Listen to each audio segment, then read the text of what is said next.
Now, when we talk about enhancement in food production over here, it has been said that overall, अगर हम world में देखने जाए तो सिनेरियो क्या हुआ था कि अपने को आज़ादी मिला था इन 1947, राइट? आज़ादी के बाद बाय द ईयर 1960 तक अगर हम देखें, यानी 1947 से 1960 in reproductive health, you guys have already understood that population drastically rise हो गया था, right? It was in some 300,000 में था और ये सीधा मिलियंस पे चला गया था population. अब इतना स्विफ्टली जब पॉपुलेशन बढ़ गया था तो साथ साथ में क्या हो गया था कि जो लैंड स्पेस है ना जहाँ पे चीजें ग्रो की जाती थी वो कम होती गई, बिकॉज जैसे जैसे इंसान बढ़ते गए वैसे वैसे space required for cultivation of crops was also decreasing, यानी एग्रीकल्चरल लैंड कम हो रहा था, जिस वजह से हम बेसिक नेसेसरीज जैसे food was not sufficient enough to provide it to the citizens, and that's why there was some, मतलब कुछ ना कुछ उसका ऑल्टरनेटिव ढूंढना हमारे लिए बहुत ही ज्यादा जरूरी था। और ऑल्टरनेटिव ढूंढते समय we came across something called as green revolution.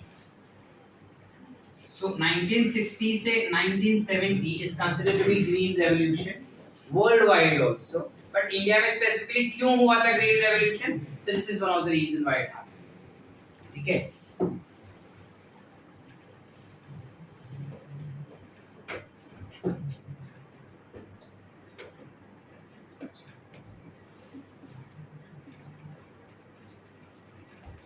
Okay, so it basically happened because of this specific reason. अब जब हम ग्रीन रेवोल्यूशन का बात कर रहे हैं तो इंडिया में ग्रीन रेवोल्यूशन आया कैसे? तो जब ये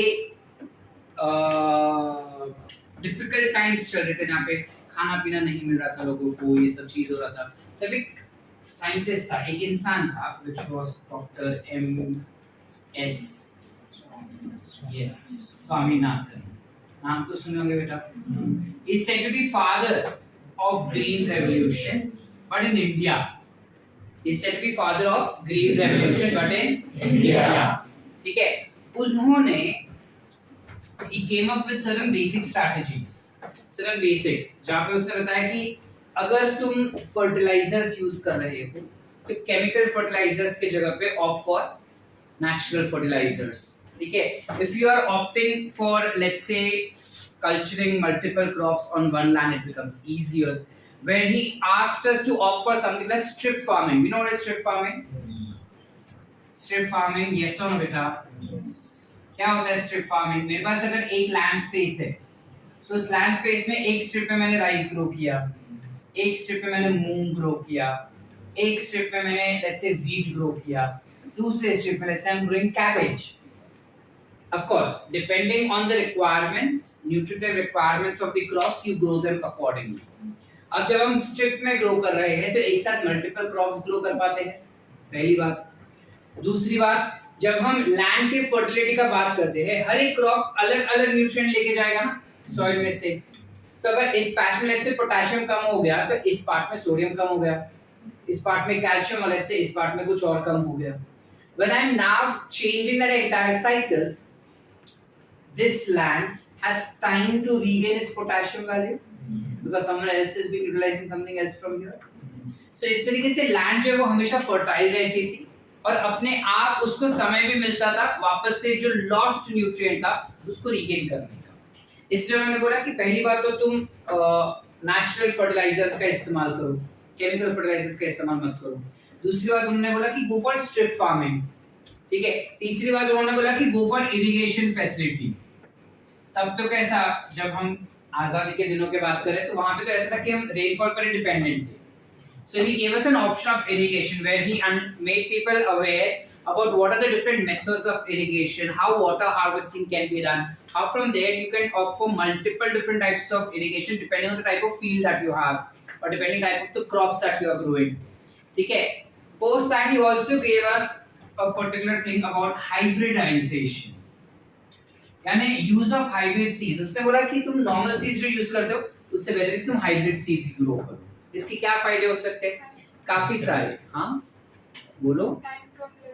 उसको टाइम कम लगेगा, वो इंसेक्ट रेजिस्टेंट हो सकता है, वो पेस्ट रेजिस्टेंट हो सकता है ना, वो एनवायरनमेंट अलग अलग एनवायरमेंटल कंडीशंस को बेयर भी कर पाएगा because it's a hybrid seed.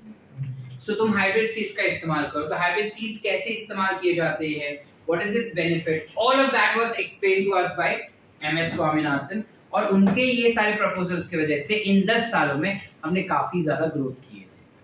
Are we clear up till here? Any doubt so far? नक्की।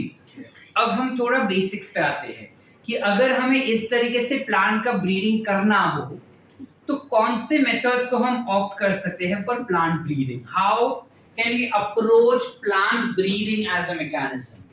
ठीक है, अगर मुझे हाइब्रिड बनाना है तो मैं कैसे बना पाऊंगा प्लांट हाइब्रिड। तो there are certain steps for making plant hybrids.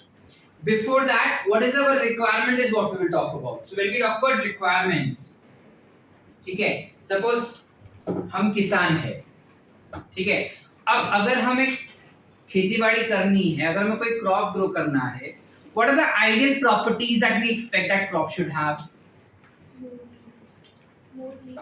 More yield is what we are expecting very firstly. फिर क्या? What else? Quality. Better quality. So better yield we can say. Then Low maintenance. Low maintenance से थोड़ा और detail में जाओ, किस प्रकार हम लो मेंटेनेंस का बात कर रहे हैं। Less manpower. एग्रीकल्चर में वो प्लांट अपने आप ग्रो होता है, हम इंसान थोड़ी उसको ऐसा मार मार के बढ़ाते हैं। There assets we don't requirement, उस प्लांट के अंदर क्या होना चाहिए, खेती बाड़ी में क्या होना चाहिए वो नहीं पूछ रहे, प्लांट के अंदर क्या प्रॉपर्टीज होने चाहिए। पेस्ट रेजिस्टेंट होना चाहिए वो, देन लेस वाटर रिक्वायरमेंट से कैसे ड्रॉट रेजिस्टेंट होना चाहिए वो, अगर पानी कम भी होना तो वो सरवाइव करना चाहिए, क्योंकि ऐसा होता है ना काफी बार सूखापन आ जाता है तो पानी नहीं मिलता क्रॉप्स को, और उस केस में सारे क्रॉप्स मर जाते हैं, तो हम नहीं चाहते ऐसा कुछ हो। So you require it to be drought resistant. What else? Withstand the climatic conditions. Correct, it should be able to withstand climatic conditions. So can I say resistant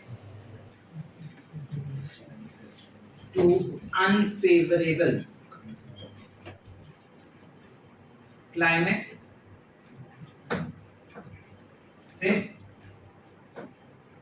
time कम लगना चाहिए, टाइम जल्दी हो। फास्ट ग्रोइंग,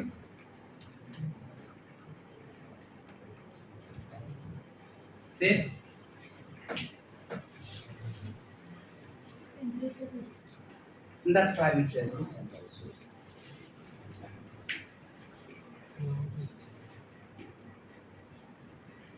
और क्या?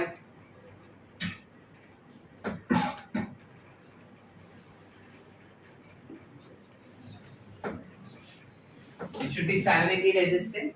काफी land ऐसे होते हैं जिसमें काफी ज्यादा सैलिनिटी होता है, यानी काफी हाई कॉन्सेंट्रेशन का सॉल्ट है, तो वहां पे क्रॉप्स नहीं ग्रो पाते। फॉर एग्जांपल कच्छ हो गया, भुज हो गया, दैट इलाका ऑफ गुजरात, जहां पे जनरली जो सॉइल है वो सॉल्टी होता है because they are known for their coastal lines, and that's why what happens is by default the amount of salt concentration in the soil raises, because of which agriculture is not possible. What else?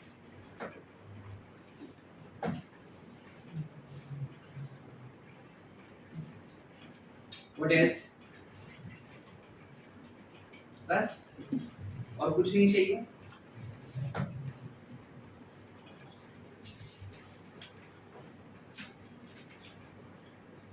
Heavy branching और massive branching, हम चाहते हैं कि plants में branches ज्यादा हो, किसी किसी प्लांट में, सब में नहीं। लाइक फॉर एग्जांपल लीची पता है अपने को, लीची जो होते हैं वो ब्रांचेस पर ही ग्रो होते हैं, तो जितने ज्यादा ब्रांच होंगे उतने ज्यादा मेरे को क्रॉप्स मिल सकते हैं ना, मतलब ज्यादा फूड मिल सकता है। सो ब्रांचिंग ज्यादा चाहिए अपने को, है कि नहीं? What else? अच्छी बातें भी तो चाहिए हमको।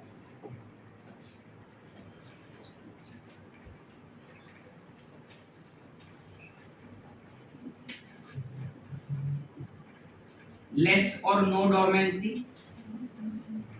We know what is dormancy? What is dormancy, beta? When the seeds are inactive. I don't want my seeds to be inactive for a longer period of time.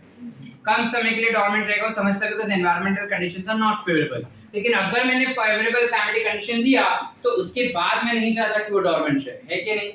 सो ये सारे प्रॉपर्टीज हैं. Let's say for example these are the properties that I desire in an ideal plant. अब question is कि मैं ideal plant में ये सारे properties लाऊं कैसे? So we can do that by something called as plant breeding. ठीक है, we can do that by something called as plant breeding. अब प्लांट ब्रीडिंग में होता क्या है?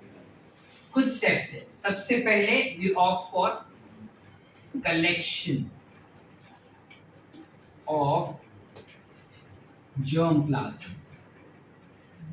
Now, what exactly do we understand by germplasm? Germplasm म्हणजे काय? Let us take an example. हमें पता है कि रोज प्लांट को पानी ज्यादा लगता है दूसरे प्लांट से कंपैरिजन में. अब रोज प्लांट को अगर पानी ज्यादा चाहिए और अगर मैं रोज प्लांट की खेतीबाड़ी करना चाहता हूँ, can I do that in Rajasthan? क्योंकि राजस्थान में रोज ग्रो ही नहीं होंगे पानी के शॉर्टेज की वजह से. वेयर एज के राजस्थान में तो रोज ग्रो ही नहीं होंगे. और दुबई में तो हम सोच ही नहीं सकते, वो तो रेगिस्तान ही है पूरा, है ना? तो क्या हम लोग वैलेंटाइन से नहीं मनाएंगे? नहीं होगा ना ऐसा वीर. We need to divert that. अब in that specific condition what are we doing is we know that there are some other plants which are resistant to that environmental condition, like for example cactus is resistant. So what I want is cactus का जो ये resistivity है ना वो gene चला जाए rose plant में. तो cactus का ये resistivity rose plant में हम कैसे डालेंगे? देखो ideally this is not possible. ये हम hypothetical situation ले रहे हैं. Cactus and rose plant do not belong to same family, neither they are same genus. So hybridization between them is legitimately not possible. But हम example ले रहे हैं समझने के लिए कि क्या कैसे हो रहा है. ठीक है, तो हम क्या करते हैं, सबसे पहले हर वो प्लांट के जीन और उनके जीन के अलील्स को कलेक्ट करते हैं जिनके पास या जो ड्रॉट रेजिस्टिविटी देगा. समझ पा रहे? So that includes multiple crops ना, like you can have let's say अपोन्शिया है which is drought resistant. You can have agave which is drought resistant. You can have aloe vera which is drought resistant. You can have something called as euphorbia which is drought resistant. ये सारे नाम हम कर चुके हैं बेटा. ठीक है, you have something called as acacia which is drought resistant. ये सारे बहुत सारे plants हैं which are drought resistant in nature. Yes or no? Yes. Now because they are drought resistant, because they are drought resistant, इनमें से सारे के सारे को तो मैं यूज नहीं कर पाऊंगा. मैं खाली उनका इस्तेमाल करना चाहता हूं जो एक्चुअली या जिनके पास एक्चुअली सबसे बेस्ट क्वालिटी का ड्रॉट रेजिस्टिविटी जीन हो. अब है तो सारे के सारे कैक्टस जैसे ही, ठीक है, जिनमें से एक नेचुरल कैक्टस है. So can we identify cactus from this? Can we identify which one should have the best resistivity? Aponcia, because we know that this is a pure cactus only, right? So I took Aponcia. अब Aponcia भी अलग-अलग category के हो सकते हैं, अलग-अलग जगह पे ग्रो होने वाले हैं. तो Aponcia को सिलेक्ट करना, उनके अलग-अलग पैटर्न के जीन्स, मतलब let's say one Aponcia is here in Vishnambag, one might be in Miraj, one might be in Jaisingpur, one might be somewhere else. है तो पूरा महाराष्ट्र में और है तो आसपास के इलाके में, लेकिन सबके जीन्स ड्रॉट रेजिस्टिविटी के जीन्स अलग-अलग होंगे. सो मैंने सबके जीन्स कलेक्ट किए और उनके अलील्स को भी कलेक्ट किया. इस कलेक्शन को we call it as germplasm collection. Are we clear? Yes or no? Yes. What is germplasm collection? Collection of alleles and their gene for a desired phenotype is called as germplasm collection. Are we clear? चले आगे.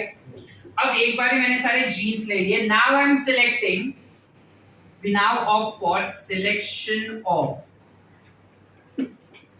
parent plant. अब हम select कर रहे हैं कि अपुन्शिया में सबसे बेस्ट वैरायटी कौन सा हुआ. Let's say that becomes my male parent. Donate कर रहा है ना वो jeans. And we know that during sexual reproduction, donor is always male and receiver is always female, whether it is animals or plants that we talk about. So we selected a male plant, which will be of course drought resistant. कुछ समझ रहा है क्या? Yes. And I will select a female plant, which will be of course a rose plant. अब जब हम rose plant भी select करें, रैंडमली कोई भी रोज लेंगे नहीं, हम ऐसा रोज लेंगे जिसका क्वालिटी बेहतर हो. तो ये नहीं है कि germplasm collection सिर्फ हम cactus के plant का ही कर रहे हैं या drought resistivity का कर रहे हैं. We'll do germplasm collection for rose as well. One which gives me best quality of rose, उसका smell भी अच्छा हो, पत्ते भी बड़े हो, number of petals भी more हो, ठीक है, fast grow करके दे रहा है, उसमें कांटे भी कम हो. All of these characteristics is what I desire. Yes or no?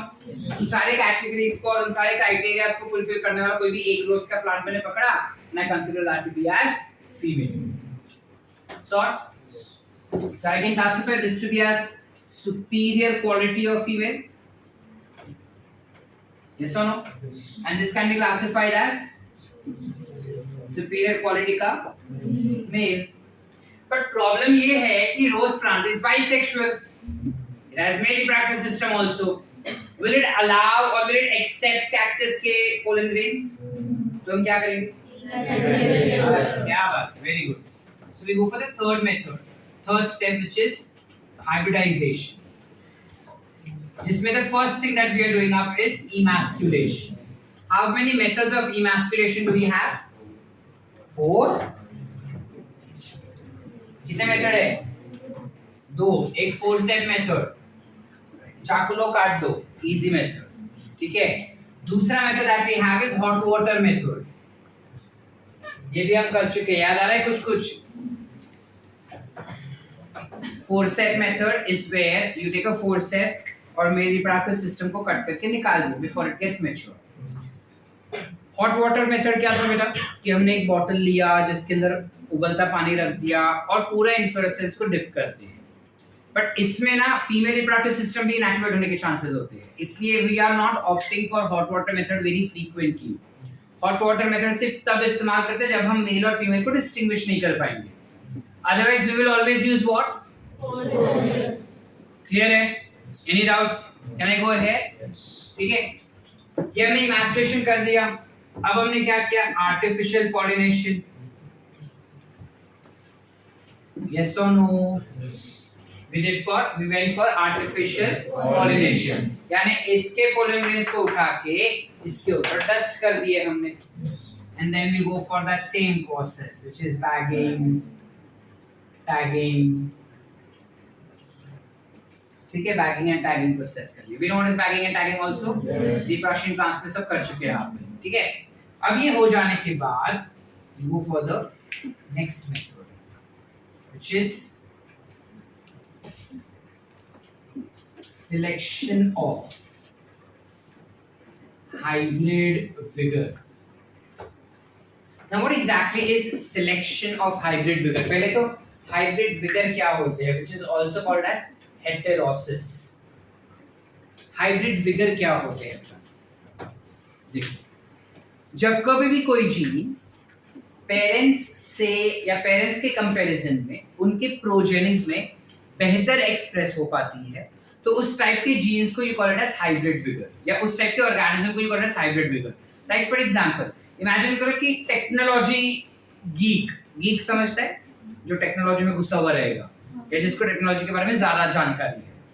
अगर ऐसा कोई एक जीन होता हमारे बॉडी में कि टेक्नोलॉजी की जानकारी के लिए ये वाला जीन है इस क्रोमोसोम, तो in that case every generation was better in technology. With the next generation technology is better. Like for example, अगर तुम्हारे पास स्मार्टफोन है इस वक्त, ठीक है, उस स्मार्टफोन में उठा के तुम्हारे दादा दादी को दे दूं, will they be able to use that smartphone as easily as you all do? नहीं. उनको खाली पता है कि switch on switch off button क्या है, रिसीव नॉट रिसीव, और व्हाट्सएप पे फॉरवर्ड कैसे भेजना है. ठीक है, उसमें भी इतना बड़ा फॉन्ट साइज वगैरह वगैरह, और वो जय माता दी वाले ringtone. So this is all that they know. ठीक है, वो तुम्हारा स्टेटस कैसा चेक करना ये सब थोड़ा थोड़ा शायद सीख भी ले. ठीक है, but then they wouldn't know how to lock their phone. ठीक है, how to have different wallpapers, how to keep on changing WhatsApp DPs, ये सब नहीं आता वो. ठीक है, वही सेल फोन तुम्हारे पेरेंट्स को दे दो. अब उनको पता तुम्हारा स्टेटस कैसे देखना है, तुम्हारा फ्रेंड लिस्ट कैसे देखना है. ठीक है, तुम कहाँ पे चेक इन किए, कहाँ पे गए, फेसबुक पे सब देख सकते हैं वो. ठीक है, व्हाट्सएप पे तुम्हारा स्टेटस देख सकते हैं, लास्ट सीन देख के बता सकते हैं कि तुम किधर थे किधर नहीं थे. वीर बोलते हैं सर मैं उससे भी स्मार्ट हूँ. मेरे को पता है उनको कैसा हाइड कर सकता है.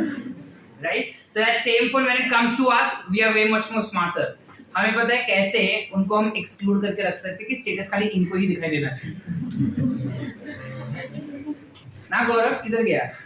दुबे जी, स्टेटस किस किस को दिखना चाहिए हम वो करके रख सकते हैं कि इनको दिखना चाहिए खाली, right? Then you also have one more technique, हमें app lock, face lock, finger lock, ये टेक्नोलॉजी भी आती है, राइट? हमें ये भी पता है कि अगर हमें कोई चीज किसी को भेजनी है, for example if I want to write a formal letter, ठीक है, या हमको कुछ ऐसा करना है, तो we know that we have something like AI technology right now, ChatGPT, जिसमें हम आंसर्स भी सॉल्व कर सकते हैं। तो वही सेम चीज बता के हमने we are capable of using that also. अब कट टू वही सेम सेल फोन अगर तुम्हारे छोटा भाई बहन को दे दो, तुम्हारे फोन में कौन से फैसिलिटीज है, उसमें शायद तुमको भी कोई चीज नहीं पता होगी लेकिन उसको सब पता रहेगा। यस और नो?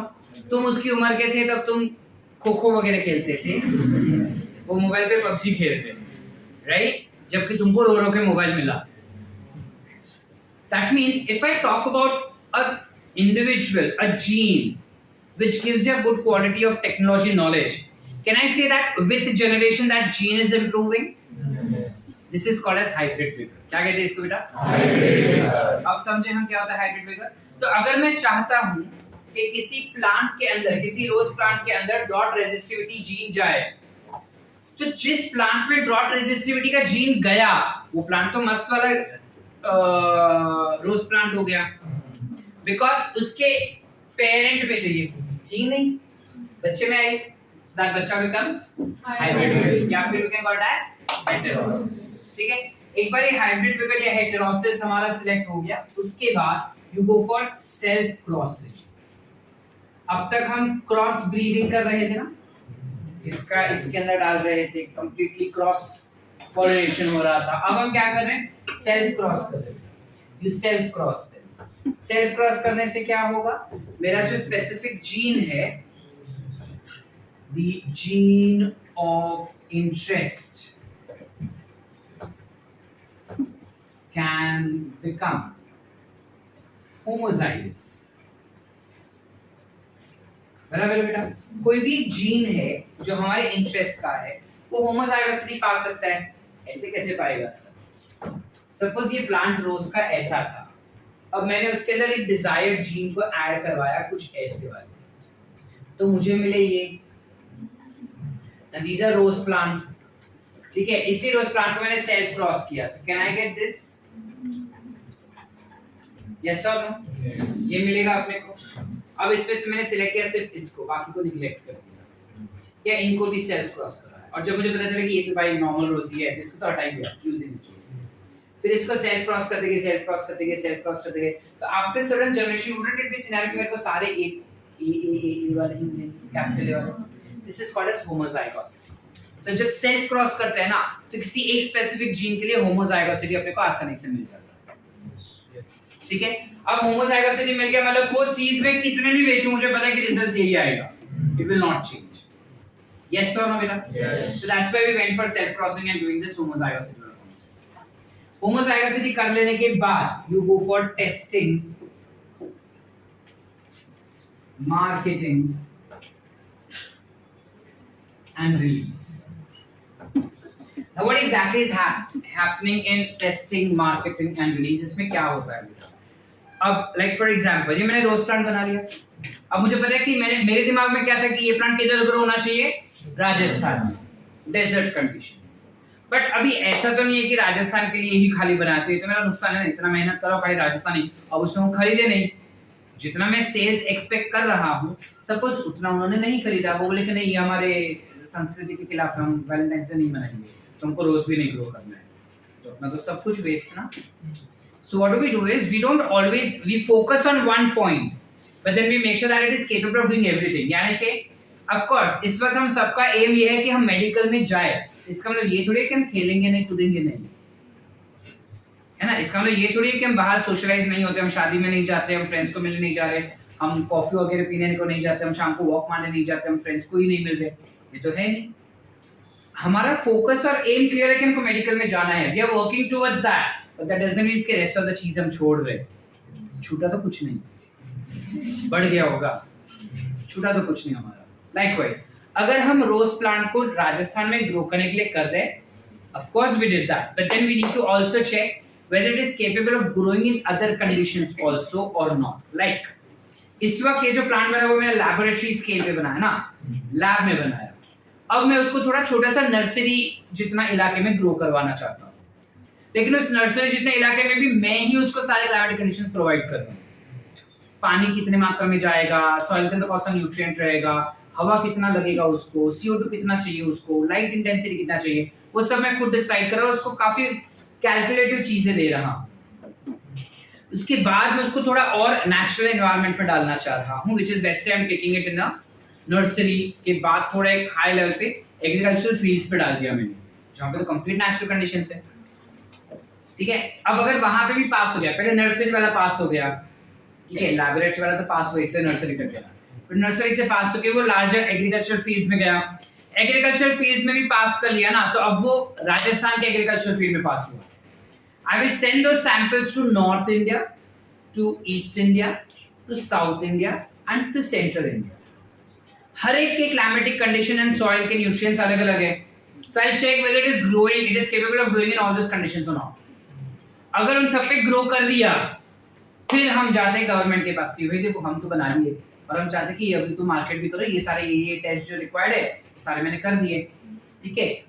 तो गवर्नमेंट देखता है और बोलता है ओके, गवर्नमेंट आर्ग्यू नहीं करता, गवर्नमेंट ओके बोल के नाम देके छोड़ देता है कि भाई तुम करो। क्यों ऐसा हो रहा है? Why is government so lenient? Government is lenient because ये सारा टेस्टिंग वाला जो प्रोसेस है ना बेटा, वो गवर्नमेंट ही करता है, तुम्हें नहीं करना होता। You have something called as IARI, नाम तो सुने हो? बताओ। इस जगह पे ये वाला जो कमिटी होता है, it will decide as to तुम्हारा टेस्टिंग कैसे होगा, क्या होगा, all of that has been decided। और क्योंकि गवर्नमेंट के इंस्टीट्यूट ने ही या एजेंसी ने ही तुम्हारा टेस्टिंग किया है, तो गवर्नमेंट को क्या ही आपत्ति हो सकती है? तो एक थप्पा दे देंगे, okay trial tested and correct है, तुम जाके मार्केट करो। इस पूरे प्रोसेस को you call it as plant breeding. Are we clear, beta? Yes. Yes or no? Yes. Yes or no? Yes. So it has been said that likewise in past 10,000 years only we have brought plants into domestication. Meaning अब तक plants ना ऐसी जंगलों में अपने आप उगते थे। पिछले 10,000 साल पुरानी ही ये प्रथा है जहाँ पे हम एग्रीकल्चरल ग्रोथ करवा रहे हैं। ये तो हम एवोल्यूशन में भी देख चुके हैं कि पिछले 10 साल में ही ये प्रथा आई है कि हम प्लांट्स को हमारे अंडर, हमारे शरण में रख के उसको correct nutrient, correct water, correct light दे रहे, जिस वजह से उसका यील्ड भी बढ़ रहा है। ठीक है, इसमें हमको एक एग्जांपल भी दिया कि अगर तुम पुराने मेज देखो, मेज समझता है, मेज मक्काई भुट्टा, तुम अगर पुराने भुट्टे के प्लांट्स देखो ना, तो पुराने भुट्टे के प्लांट्स में अगर एक ऐसा भुट्टा रहेगा ना, एक ऐसा प्लांट है, तो अभी कैसा भुट्टा ऐसा पूरा ग्रोथ है ना, बहुत सारा सीड्स लेके। पहले ऐसा नहीं था, पहले ऐसा 1 2 3 4 5 6 7 और उसको ऐसा कवरिंग में बस इतने से सीड्स ग्रो होते थे, because we brought those maize under our consideration, domestication is the reason today after a lot of provision of proper nutrients and climatic condition we have got this kind of maize that becomes a result of plant breeding. Are we clear? Yes. Yes or not? Yes. ये सब हमने naturally किया बेटा, that's why you classify this to be as natural plant breeding. इसके अलावा हमारे पास artificial methods भी होते हैं plant breeding, लेकिन वो क्या और कैसे होते हैं ताकि विल अंडरस्टैंड होगा। यहाँ तक क्लियर है? Yes. Any doubts? इजी कुछ लिखना है बोर्ड से? For board examination you will have these detailings there, but for NEET examination I guess ये डिटेलिंग्स हमको नहीं है। ठीक है, कुछ लिखना है बोर्ड से अपने को? Those who want to write quickly right.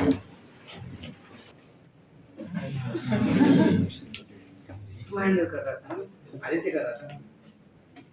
Yeah, so basically we said that green revolution हो गया था और हमने सारे स्टेप्स भी देख लिए। अब ग्रीन रेवोल्यूशन में जनरली राइस और व्हीट के वैरायटीज जो है वो काफी ज्यादा क्वांटिटी में बढ़ गए थे। तो राइस और व्हीट के वैरायटीज क्वांटिटी में ज्यादा कैसे बढ़े? तो एक दूसरा साइंटिस्ट था जो वर्ल्ड में ग्रीन रेवोल्यूशन का फादर कहा जाता है, which is नॉर्मन बोरलॉग। बचपन में कर चुके हो, 9th स्टैंडर्ड में ये था, मना करना नहीं, ठीक है। नॉर्मन बोरलॉग नाम का एक साइंटिस्ट है, who is said to be father of green revolution in world. He brought up a particular variety of rice and wheat in front of us, जहाँ पे it is classified to be as semi-dwarf variety of rice and semi-dwarf varieties of wheat. Semi-dwarf variety of wheat म्हणजे काय असतं हे? Meaning एक होता है dwarf, एक होता है tall. Tall is the normal one that we see. Dwarf is very small. Here we are somewhere in between. ये सेमी ड्वार्फ वैरायटी या सेमी ड्वार्फ टाइप का क्वालिटी देने का क्या मतलब बनता है इसके अंदर से? सेमी ड्वार्फ वैरायटी देने का मतलब ये बनता है कि जब उस पर्टिकुलर वीट का हाइट छोटू सा होगा ना, तभी ही उसके अंदर से फ्लावरिंग शुरू हो जाता है। In short, to reduce the vegetative phase and bring quicker reproductive phase, something that we have understood during vernalization. याद आ रहा है जहां पे हमने बोला था कि वेजिटेटिव फेज को कट शॉर्ट कर दिया जाता है और रिप्रोडक्टिव फेज को हम जल्दी ला देते हैं। तो यहाँ पे कुछ वही टेक्निक नॉर्मन बोरलॉग ने इस्तेमाल किया था बेटा, ठीक है। उस टेक्निक का इस्तेमाल करके ही डेवलप सेमी ड्वार्फ वैरायटीज। अच्छा, we are not taking basic elements of revolution right now. So as we can see, wheat का वैरायटी या व्हीट का production from the year 1960 to 2000 was raised drastically. जब वो increase हो गया, it increased from 11 million to somewhere around 75 million tons. 11 million tons से it raised up to 75 million. How many folds this becomes almost? Folds समझते हैं? कितने times it got increased? 7.5 times it got increased. ठीक है? And this variety same goes for rice as well. Rice का जो variety है that increased from 35 million to somewhere around 89.5 million. अब इतना production क्यों increase हो गया? Because of semi-dwarf variety that was developed. So when we talk about semi-dwarf variety of wheat and rice that was developed, where was it developed and what were the qualities that we found in them? So wheat crops, semi-dwarf variety of wheat crops were developed at Mexico in a particular institute called as International Center for Wheat and Maize Improvement.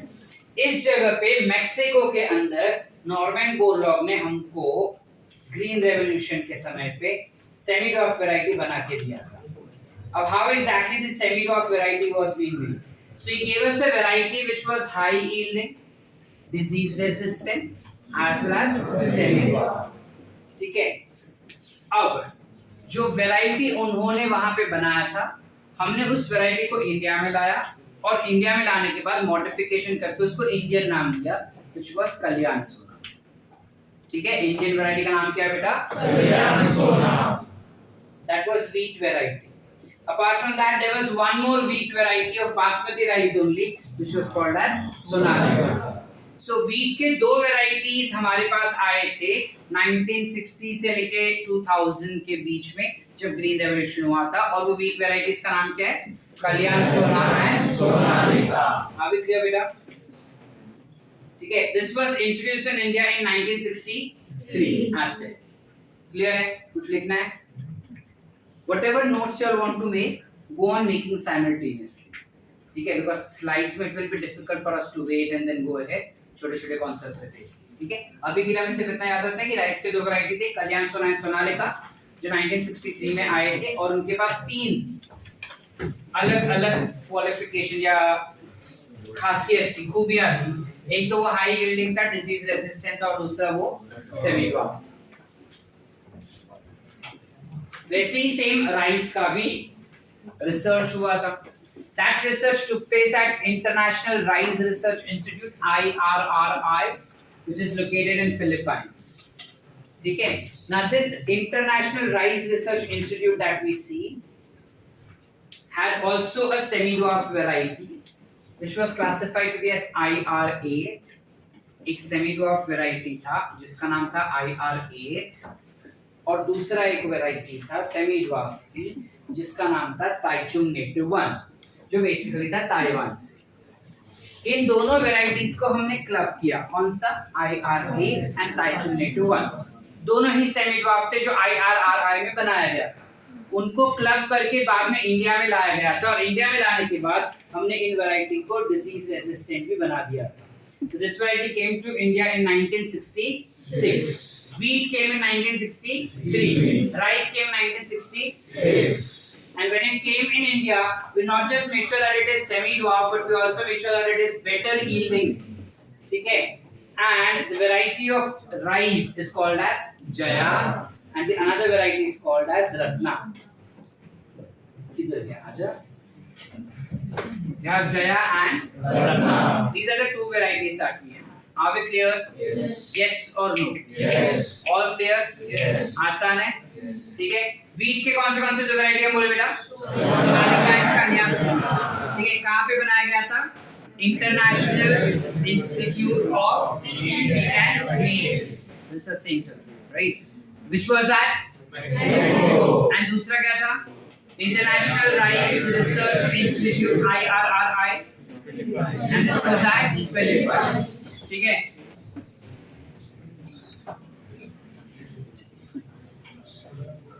तो जब हम wheat के बारे में बात करते हैं, इसके बाद वीट के बहुत सारे अलग अलग वैरायटीज हमको बन के मिले थे, which is कल्याण सोना एंड सोनालिका था ही।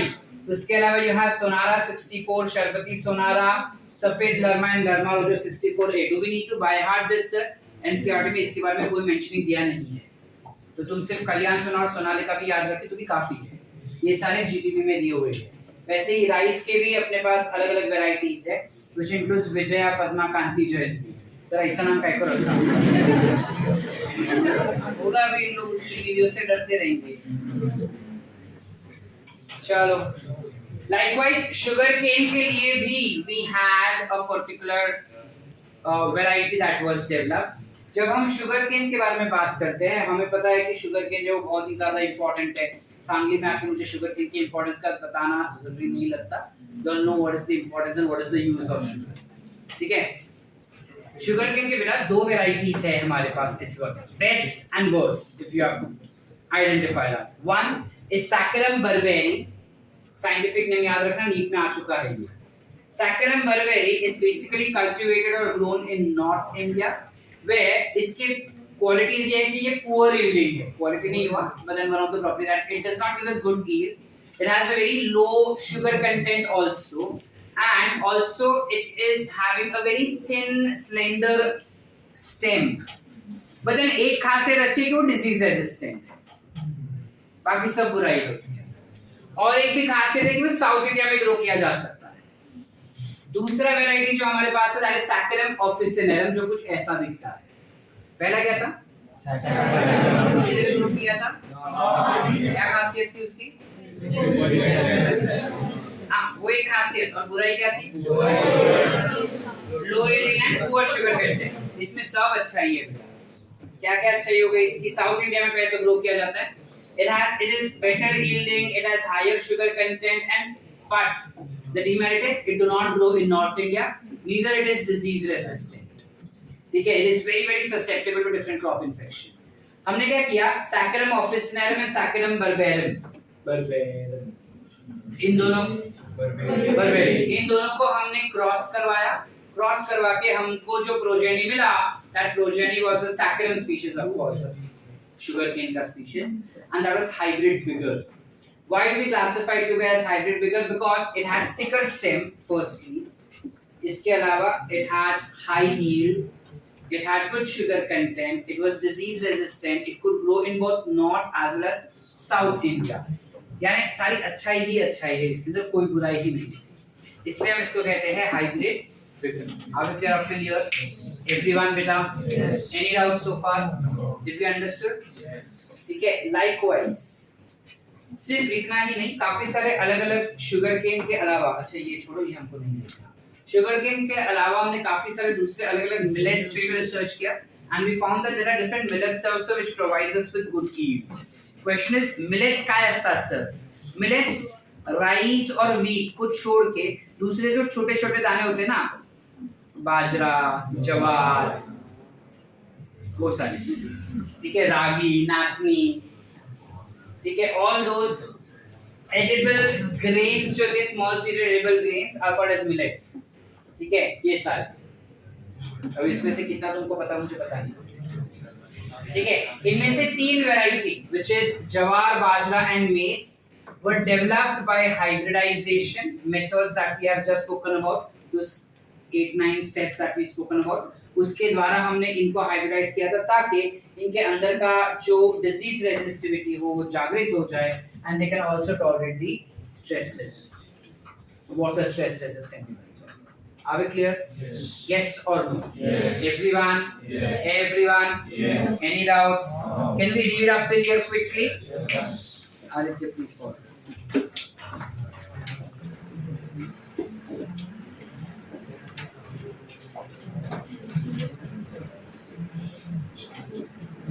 Sure. When we talk about agriculture in tropical regions, on here, tropical regions में जगह है. Tropical area क्या होता है?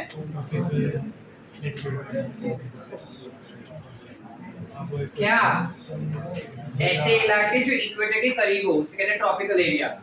ठीक है, तो जो ट्रॉपिकल एरियाज रहते हैं वहाँ पे generally fungal, bacterial, viral infections are very common, and because of these different infections, the yield of the crops is decreasing drastically. So there are different bacteria, fungus, and viruses that are involved in bringing about different types of infections. Like for example, we talk about.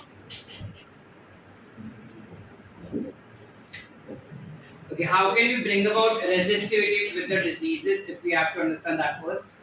So it can be brought about by genetic control characters.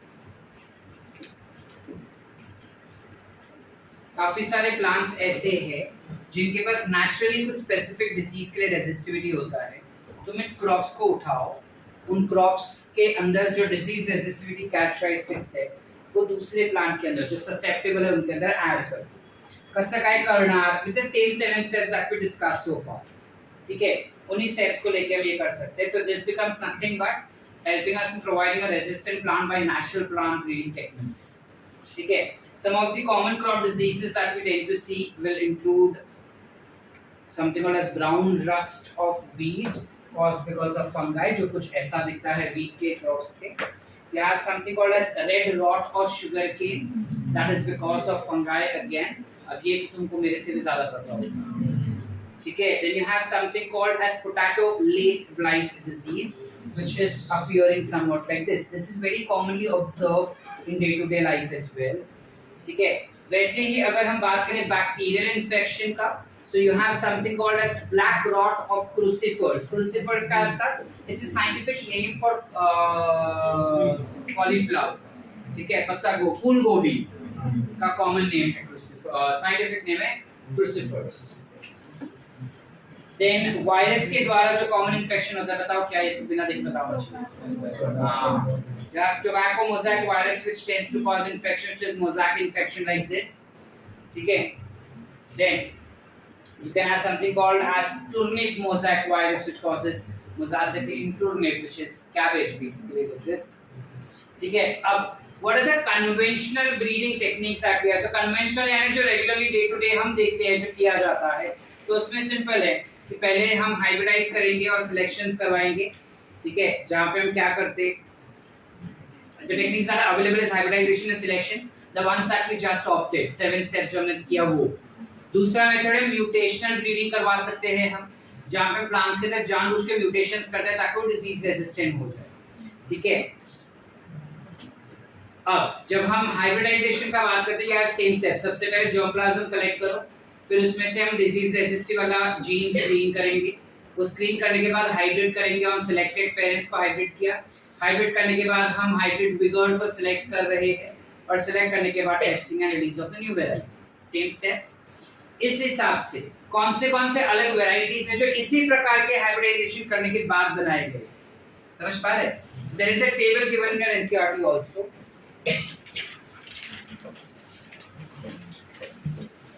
You have something called as Himgiri variety of wheat which is said to be resistant to hill bunt which appears somewhat like this as we can see. Dry हो जाता है पूरा. So you have hill bunt and leaf and stripe rust that is seen in wheat. We developed a particular variety called as Himgiri. Himgiri नाम क्यों रखा है? जगह का नाम है जहाँ पे ये बनाया गया था. तो हिमगिरी वैरायटी जो है wheat का, it is resistant to both these diseases. ठीक है? Likewise, you have Pusa Shubhra and Pusa Snowball K1. This was developed at a region called as Pusa. Pusa नाम का एक जगह है अपने इंडिया में, महाराष्ट्र में, if I'm not mistaken, जहाँ पे ये चीज हुआ है. ठीक है? तो ये varieties Pusa Shubhra and Pusa Snowball K1 are the varieties of cauliflower, ठीक है, which is resistant to curl, blight, black rot disease, which appears somewhat like this.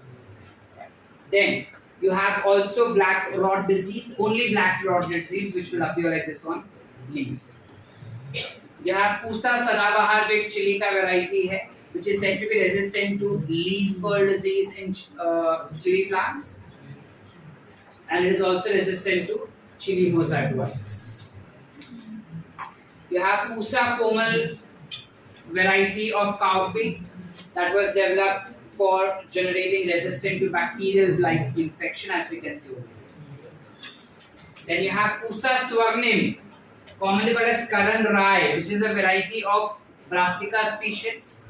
It is said to be resistant to white rust infection of fungus that we can see over here on leaves. Are we clear? Any doubts? So to give a quick recap, this is how it looks like. Himgiri, a variety of wheat, is resistant to hill bunt and leaf and stripe rust. इसको अगर हमें याद रखना है तो you have a mnemonic which has been provided to us, which is what long and striped rope was burned by him. मतलब उसने जो बड़ा सा long rope जो था, धागा था, जो रस्सी था, वो उसने जलाया था क्या? That's what this statement means. So what is wheat? Long is leaf, stripe is stripe, rope is rust, was burned in burnt. ठीक. दूसरा, Pusa Shubhra and Pusa Snowball K1, which is of cauliflower. It is resistant to curl blight, black rot disease as well as black rot disease.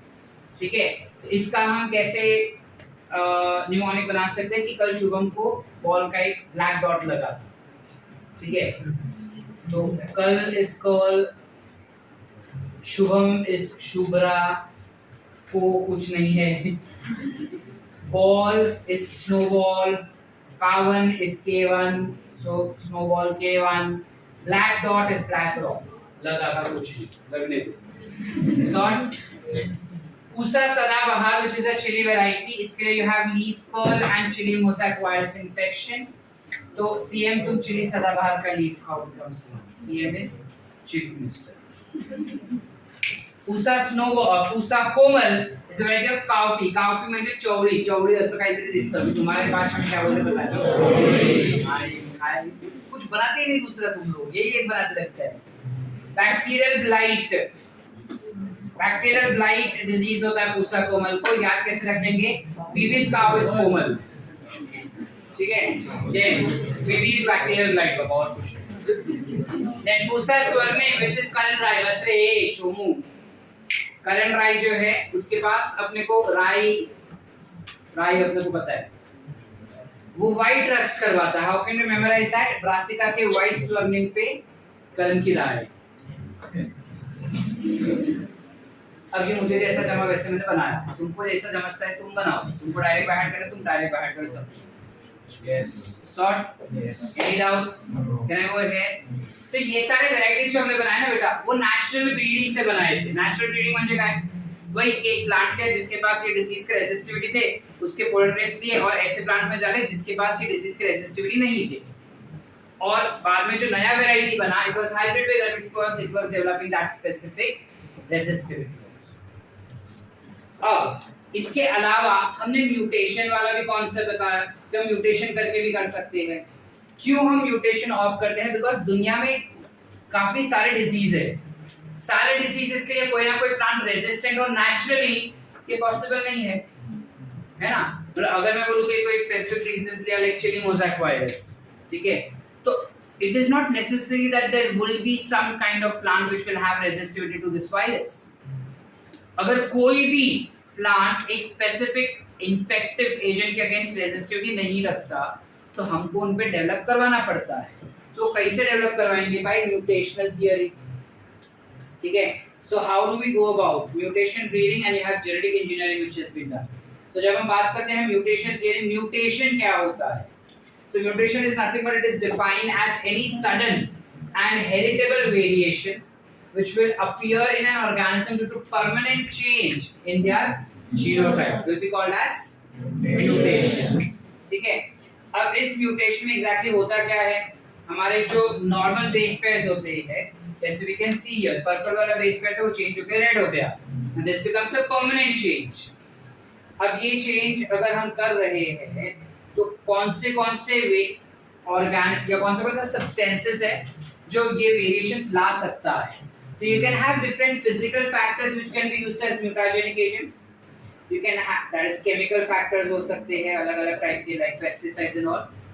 Chemicals which are involved in mutation are called as mutagens. क्या होता है? म्यूटाजेंट्स।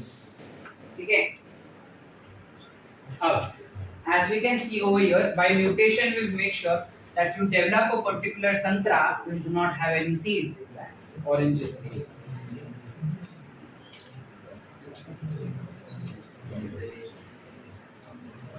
Now, कौन से resistant varieties हमने develop किए इस तरीके के mutation से?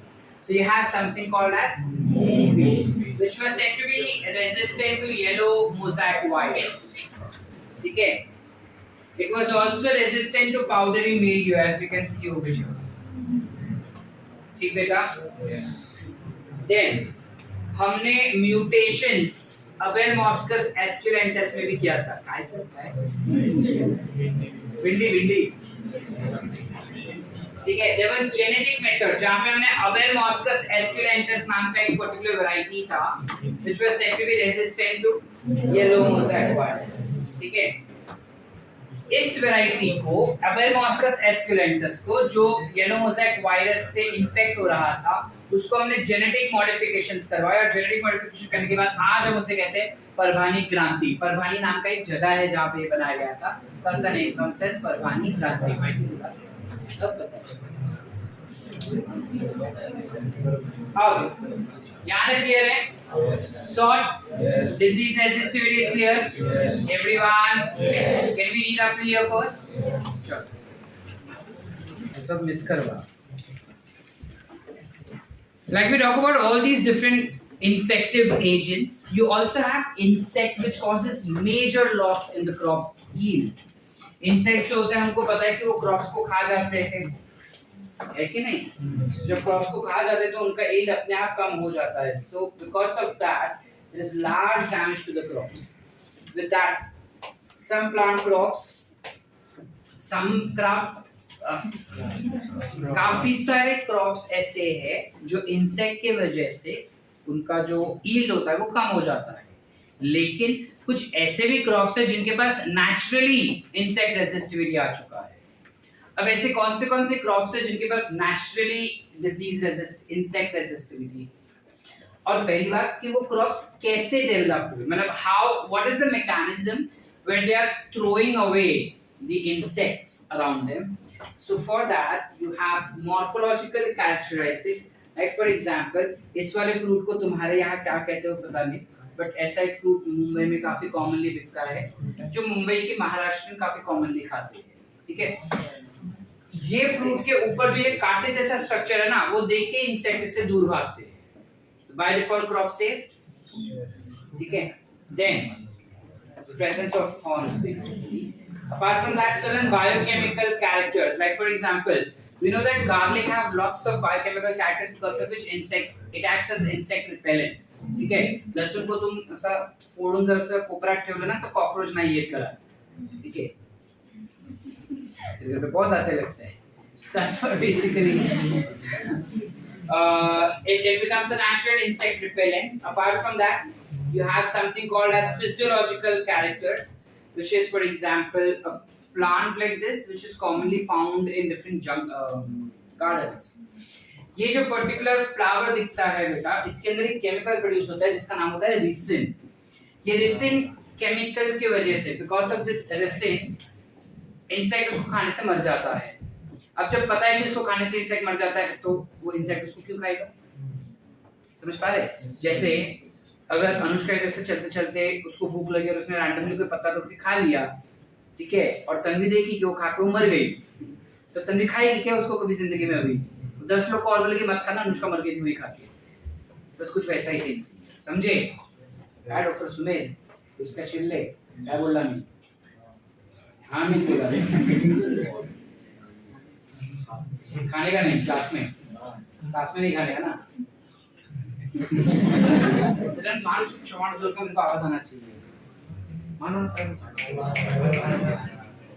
मार।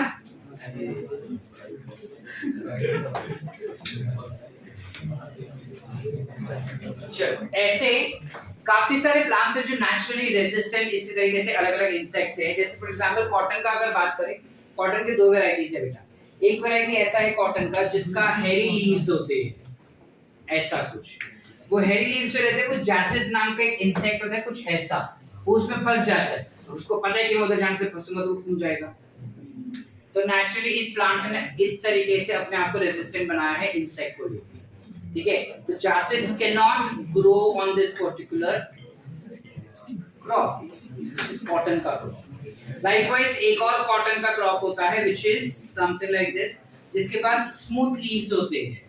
इनके जो फ्लावर्स होते हैं, स्मूथ लीव्स के साथ साथ इनके जो फ्लावर्स होते हैं, they are nectarless flowers, because of which you have bollworms which do not or which cannot cause infection in them. Are we clear? It is resistant to bollworm. वैसे अगर मेज का बात करें, मक्का भुट्टा, तो भुट्टे के अंदर क्या होता है? कुछ in them you have maize stem borers which tends to cause infection a lot. Animation को एंजॉय तो करो, लेकिन साथ में जो मैं बोल रहा हूँ वो भी सुनते रहो। हम ईगर है कि उसने कितना भरा है। बेटा एनिमेशन है, बार बार वो वही करेगी, तुम इधर भी ध्यान दे दो। क्या नहीं ना, एनिमेटेड है बेटा।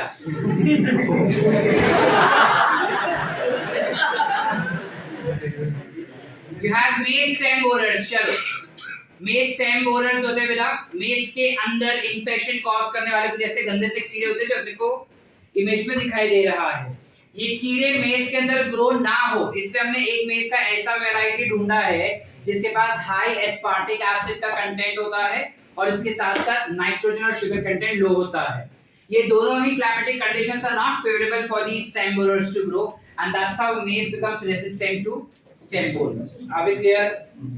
अरे yes. तो हम कैसन इंसेक्ट रेसिस्टिविटी बनाए रखेंगे? सो इंसेक्ट रेसिस्टिविटी बनाए रखने के लिए you can go for plant breeding technique. What are plant breeding technique? वही सेम, एक प्लांट जिसके पास रेसिस्टिविटी है, इसमें डाला, हाइब्रिड विगर मिला, सेम कॉन्सेप्ट, ठीक है। हाँ, अब ऐसे रेजिस्टेंट कौन से वैरायटी है? सो एक ब्रासिका स्पीशीज है, ब्रासिका का एक species which is called as rapeseed mustard, ठीक है। अगेन दिस इज राई का दाना ओनली, उसको हमने आर्टिफिशियली डेवलप किया है जो something called as Pusa. Pusa is the name of a region where it is developed. Gaurav पता नहीं क्यों डाल दिया, ठीक है। वो भी नाटक की लगता है जिसने डिस्कवर किया, तो मेरा ही नाम डाल दिया। हाँ, this Pusa Gaurav is said to be resistant to a particular insect variety called as aphids। कुछ ऐसा दिखता है जो जिसके पेरेंट्स या जो एक्चुअल खेतीबाड़ी किए हैं बचपन में भी, probably you would know all of these things in detail, ठीक है। बेटा खेत भी जाना पड़ता है छुट्टी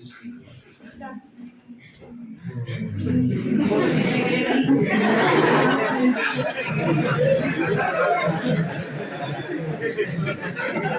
Then you have okra। अभी अपना गॉसिप बाद में। You have okra which is there। okra की जगह है भिंडी के अंदर भी कुछ ऐसे बोरर्स होते हैं। Can we see insect गंदे से जो भिंडी को खराब कर देते हैं? Fruit and shoot borers सांगता है आपको। फ्रूट एंड शूट बोरर्स से रेजिस्टेंट एक वैरायटी हमने बनाया है जिसका नाम है Pusa Sawani and you have Pusa A4। Likewise, you have something as flat bean. आता है ला तुम्ही काय हम लोग चौड़ी बोलते Watermelon. वाटर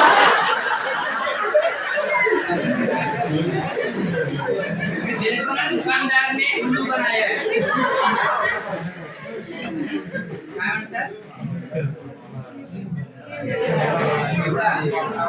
कभी खाते हैं तुम ये मतलब मैं कभी आज तक like it's been a long time that I've been traveling in Sangli but I've never seen something forget about Sangli I've been traveling at Amravati and Jalgaon also for the same purpose but I've never seen any Maharashtrians apart from Mumbai who have ever bought this और मुझे कभी खिलाया नहीं है किसी ने तो I'm assuming कि कभी बनता भी नहीं होगा किसी के घर पे खाए हो कभी जिंदगी में तो इसका हमने रेसिस्टेंट वैरायटी बनाया है which is Pusa Sem 2 and Sem 3 exam दे रहे थे क्या सो पूसा सेम 2 and सेम 3 के लिए अफीड्स रेसिस्टिविटी दिलाया था जासिड्स रेसिस्टिविटी था ठीक है so coming to the table that is given to us in our NCERT which is rapeseed mustard resistant to aphids called as Pusa गौरव बच्चों एकदम फ्लैट बीन्स का वैरायटी जो जासिड्स अफिड्स और फ्रूट बोरर से रेजिस्टेंट है which is पूसा सेंट्रल सेंट्री okra भिंडी पूसा सावनी और A4 एक वैरायटी है भिंडी का which is resistant to shoot and fruit borers how can we memorize that so first वाले के you have Gaurav and Brahmi are wrappers ठीक है wrappers ठीक है then second वाले के लिए you have Mr. Bean just passed 2-3 sems and got fruits 2-3 same पास करके उसको फल मिल गया हम तो एग्जाम ही दे रहे फल ही नहीं मिल रहा ना प्राची खत्म ही नहीं हो रहा दुख का ही खत्म नहीं हो रहा है चलो next Savni got okra fruits and A4 sheets becomes the fourth one are we sort Yes. any doubts No. चले आगे बेटा Yes. we come to the last part of this particular topic इसके बाद भी दो topics है which is SCP and tissue culture but we have already done SCP in your नहीं biotech में किए थे we did SCP कुछ भी बोलते तुम we've done SCP in kingdom plante and we've done PTC in biotechnology ठीक है so we are not repeating that back again सुनो सीरियस केस पूरी दुनिया में 840 मिलियन लोग ऐसे हैं which are dying because of something called as hidden hunger now what is hidden hunger it's basically death of people because of deficiency of micronutrients कुछ ऐसे nutrients होते हैं जो हमारे बॉडी में काफी कम क्वांटिटी में चाहिए होते हैं लेकिन दुनिया में ऐसे ऑलमोस्ट 840 मिलियन पीपल हैं जो इन छोटे-छोटे न्यूट्रिशनल रिक्वायरमेंट्स को भी पूरा नहीं कर पाते हैं इस वजह से उनकी मौत हो जाती है अब यूएस के लिए ना ये चीज बहुत शर्मनाक थी कि ऐसा कैसा कोई मर सकता है करके इतने चीजों के लिए तो ऐसे मरते हैं अब इन टाइप के न्यूट्रिएंट्स अगर उनको नहीं मिलते तो काफी ज्यादा अबनॉर्मलिटी उनके बॉडी में डेवलप हो सकता है like for example protein deficiency vitamin deficiency yeah even micronutrient deficiency can lead to death of an individual so when you have death of an individual because of this specific reason it's called as hidden hunger which I've already said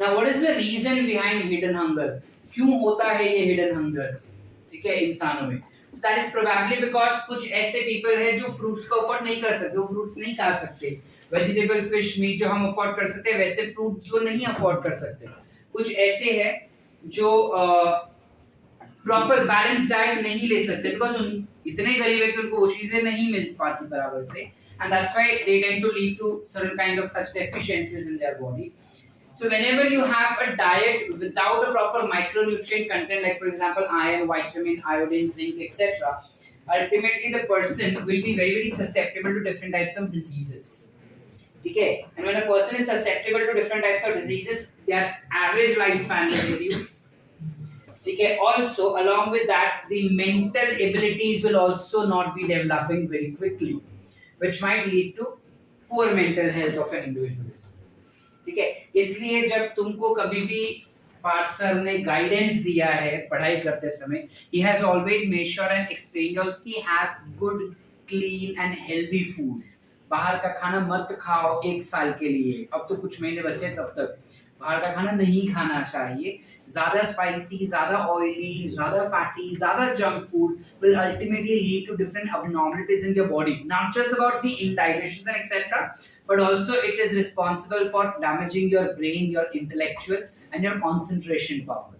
A person eating more of pure, healthy vegetable, fruits, chapati, दाल, चावल, जब ये रहेगा ना सात्विक भोजन जिसको हम हमारे भाषा में बोलते हैं, तुम्हारी भाषा में क्या बोलते हैं पता नहीं. जब तुम सात्विक भोजन खाते हो ना ऑटोमेटिकली तुम्हारा कंसंट्रेशन पावर बढ़ जाता है, नींद ऑटोमेटिकली कम आने लगता है. ठीक है, so that's the reason it is being said that whenever you start studying make sure that you have a proper food. Now when we say proper food doesn't mean एक और चपाती. मतलब पेट भर गया है लेकिन मन नहीं भरा वाला चीज नहीं करना अपने को. जैसे जिंदगी में वापस दूसरा चपाती मिलेगा ही नहीं. ठीक है, you have limited quantity of food. जितना भूख लगा उसका एक चपाती कम खाओ, आधा चपाती कम खाओ, विल बी फाइन. मर नहीं जाएंगे. जिंदा रहने के लिए दिन का एक चपाती काफी है, एक गिलास पानी भी काफी है जिंदा रहने के लिए.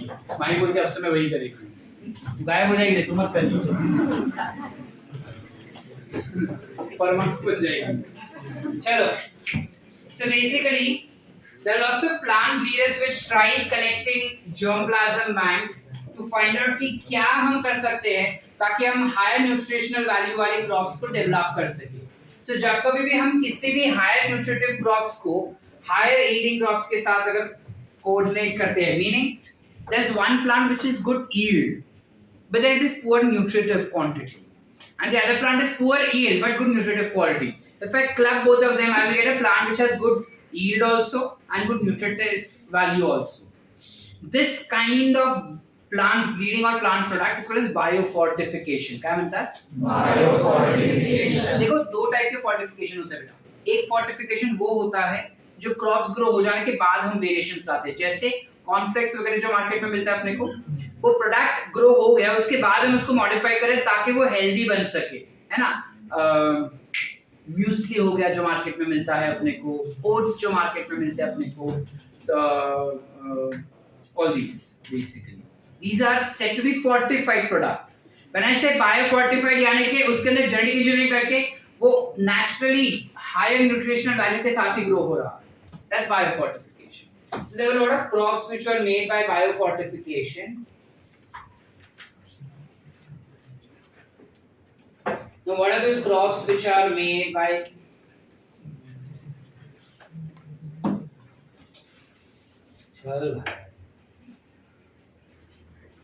you have hybrid maize that was obtained by us. हमने एक हाइब्रिड मेज बनाया था बायोफोर्टिफिकेशन करके, जिसमें जो उसका प्रोटीन वैल्यू था which is lysine and tryptophan amino acid value, lysine and tryptophan था वो डबल क्वांटिटी में था इनके अंदर, जिस वजह से उसका न्यूट्रिशनल वैल्यू बढ़ गया था.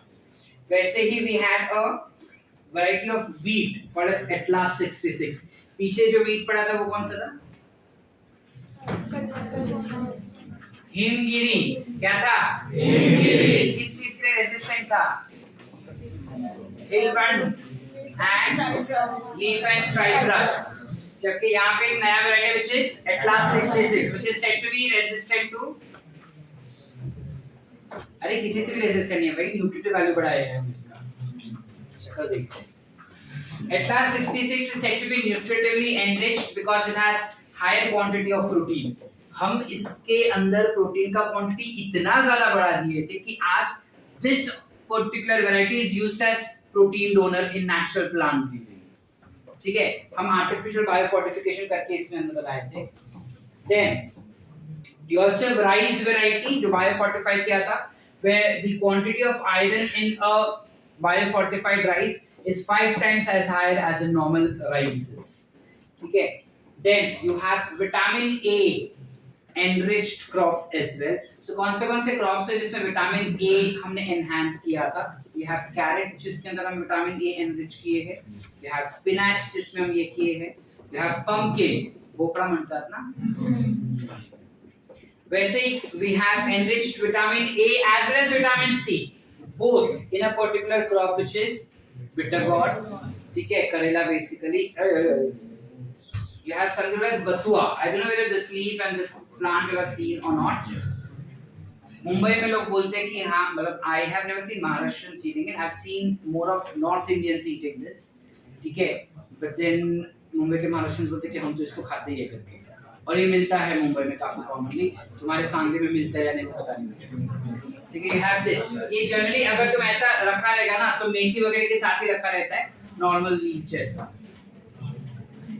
Then you have something as brassica variety which is there. Okay, you also have tomatoes which are available.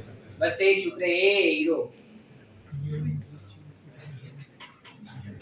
Then you have some crops जिसके अंदर हमने आयरन और कैल्शियम की क्वांटिटी को बढ़ा दिया है, जैसे for example you have spinach and you have protein enriched component like you have चना बटाना, ठीक है. अब बायो फोर्टिफिकेशन पूरे इंडिया में एक ही जगह पे किया जाता है which is IARI, which is International.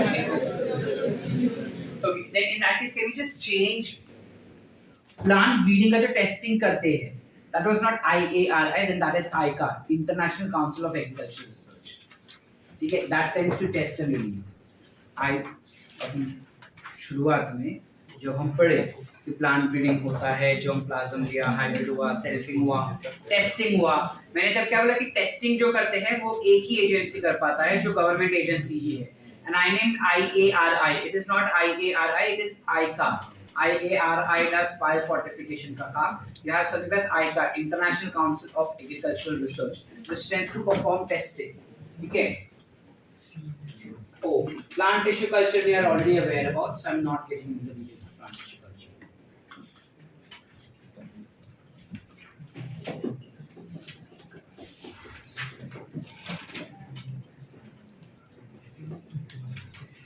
Just in case if you all want to see how callus looks like, this is how callus looks like, ठीक है.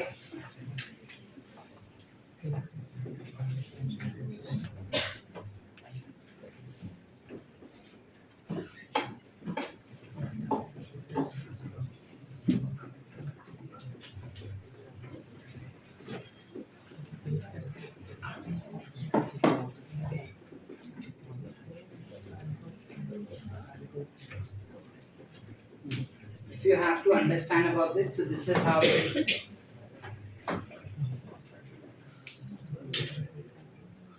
कुछ ऐसे होता है चीज जहाँ पे you have a particular crop, if you could see यहाँ पे roots grow रहे, but image फट रहा है I guess, so is the reason you cannot see. You have root growth and you have shoot growth which is shown in this particular video, and इसके अंदर normal growth दिखाया जा रहा है कि मेरा एक पर्टिकुलर प्लांट है जिसमें से हमने एक्स प्लांट को कलेक्ट किया, इस एक्स प्लांट को कलेक्ट करने के बाद we are placing that explant on an artificial medium, we chop that explant and we are keeping that explant on an artificial medium and allowing it to grow into callus and so forth. So जब callus बनता है तब कुछ वैसा बनता है.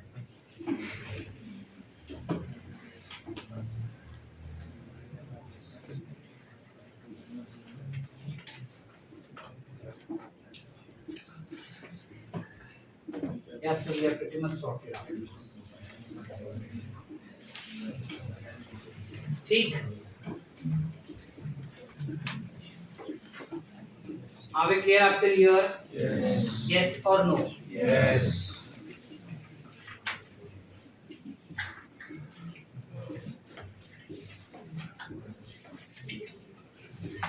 Can we read? Let us read. Chalo.